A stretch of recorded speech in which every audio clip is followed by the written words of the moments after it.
ധൻരാജ് രക്തസാക്ഷിത്വ അനുസ്മരണ പോസ്റ്റ് പങ്കുവച്ച ടി.ഐ. മസൂദിന്റെയും CPM കണ്ണൂർ ജില്ലാ സെക്രട്ടറി കെ രാഗേഷിന്റെയും ഫേസ്ബുക്ക് പോസ്റ്റുകൾക്ക് താഴെ രൂക്ഷമായ വിമർശനമാണ് അണികൾ തുടരുന്നത്.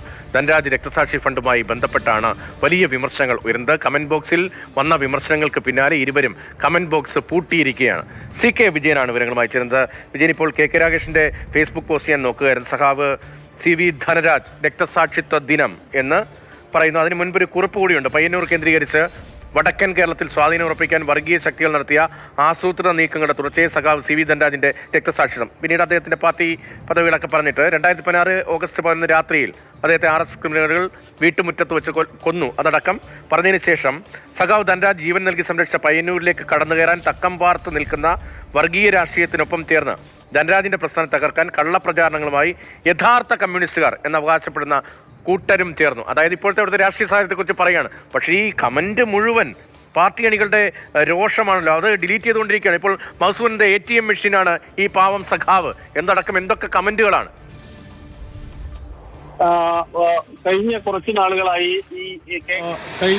നാളുകളായി ഈ കെ രാഗേഷ് അദ്ദേഹം എന്ത് പോസ്റ്റ് ഇട്ടാലും എത്രമാത്രം പാർട്ടി ലൈൻ പറയാൻ വേണ്ടി വിശദീകരണങ്ങൾ നൽകി പോസ്റ്റ് ഇട്ടാലും അതിന് താഴെ വരുന്ന കമന്റുകളെല്ലാം തന്നെ അദ്ദേഹത്തെയും ഈ പാർട്ടിയെയും അതിശക്തമായി വിമർശിക്കുന്ന രീതിയിലുള്ളതാണ്. അതുകൊണ്ട് തന്നെ ഇവർ ഇടുന്ന പോസ്റ്റുകളുടെ എണ്ണം പോലും ഇത്തരം മാധ്യമങ്ങളിലിടുന്ന പോസ്റ്റുകളുടെ എണ്ണം പോലും കുറഞ്ഞിട്ടുണ്ട്. നമുക്ക് അറിയാം, നേരത്തെയൊക്കെ വന്നു കഴിഞ്ഞാൽ പരമാവധി 1 or 2 എതിർ കമന്റുകളാണ് വരാറ്. അത് പ്രത്യേകിച്ച് അത്രമാത്രം വലിയ വിവാദങ്ങളൊക്കെയുള്ള വിഷയങ്ങളിലാണെങ്കിൽ. പക്ഷേ ഇപ്പോഴെന്താന്ന് വെച്ചാൽ ഈ പാർട്ടി അച്ചടക്കത്തിന്റെ കെട്ടുപൊട്ടിയിരിക്കുന്നു. സമൂഹ മാധ്യമങ്ങളിൽ പാർട്ടി സഖാക്കളുടെ ഒരു പോസ്റ്റ് ഇടുമ്പോൾ അതിനനുകൂലിച്ചുകൊണ്ട് പെരുമഴ പോലെ പോസ്റ്റ് ഇടുന്നതിന് വേണ്ടി പാർട്ടി ചട്ടം കെട്ടിവെച്ച വലിയ വിഭാഗങ്ങളുണ്ടായിരുന്നു. ഏതാണ്ട് 1,00,000-ലധികം ആൾക്കാരൊക്കെയുള്ള പല പല ഗ്രൂപ്പുകൾ. ആ ഗ്രൂപ്പ് അഭിവാദ്യങ്ങൾ അർപ്പിച്ചുകൊണ്ടും തമ്പ് കാണിച്ചുകൊണ്ടും ഒക്കെ അതിനെ പിന്തുണയ്ക്കുന്ന പോസ്റ്റുകളാണ്. അത്തരം പോസ്റ്റുകൾ ഇപ്പോൾ ഇല്ല എന്ന് മാത്രമല്ല, പകരം ഇതിനെ വിമർശിച്ചുകൊണ്ടുള്ള അതിശക്തമായ അതിരൂക്ഷമായ വിമർശനങ്ങളടക്കം വരികയും ചെയ്യുന്നു. ഇതെല്ലാം തന്നെ ഏതെങ്കിലും CPM പാർട്ടിക്ക് അകത്തുള്ളവരല്ല, മറ്റു പാർട്ടിക്കാർ പ്ലാൻ ചെയ്ത് ചെയ്യുന്നതുണ്ട്, അതല്ലാതെ ചെയ്യുന്ന ആൾക്കാരുണ്ട്. പക്ഷേ എങ്കിൽ കൂടിയും പാർട്ടിക്കകത്ത് നിന്ന് പാർട്ടിയുടെ അനുഭാവികളിൽ നിന്ന് നേതാക്കന്മാരുടെ പോസ്റ്റിന് കീഴെ വലിയ രീതിയിലുള്ള വിമർശനങ്ങൾ ഉണ്ടാക്കുന്നു എന്നുള്ളത് കഴിഞ്ഞ കുറച്ചു കാലമായി നടക്കുന്നതാണ്. ഇപ്പോഴീ ധനരാജിന്റെ പ്രത്യേക കേസ് എടുത്തു വരുമ്പോൾ ധനരാജിന്റെ ഫണ്ട് രക്തസാക്ഷി ഫണ്ട് മുക്കി എന്നതാണല്ലോ ഏറ്റവും പ്രധാനപ്പെട്ട രാഷ്ട്രീയ വിമർശനം. ആ വിമർശനം പല രീതിയിൽ പല ഭാഷയിൽ പല രീതികളിലായിട്ടാണ് ഈ പോസ്റ്റുകളുടെ അടിയിൽ കമന്റുകളായി വരുന്നത്.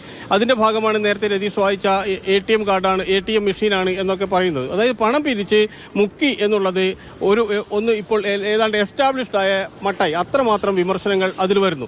ഇനി രണ്ടാമത് ടി.ഐ. മസൂദിന്റെ കാര്യത്തിലാണെങ്കിൽ അദ്ദേഹത്തിന്റെ പോസ്റ്റിന് കീഴെയും ഇതേ കാര്യങ്ങൾ തന്നെയാണുള്ളത്.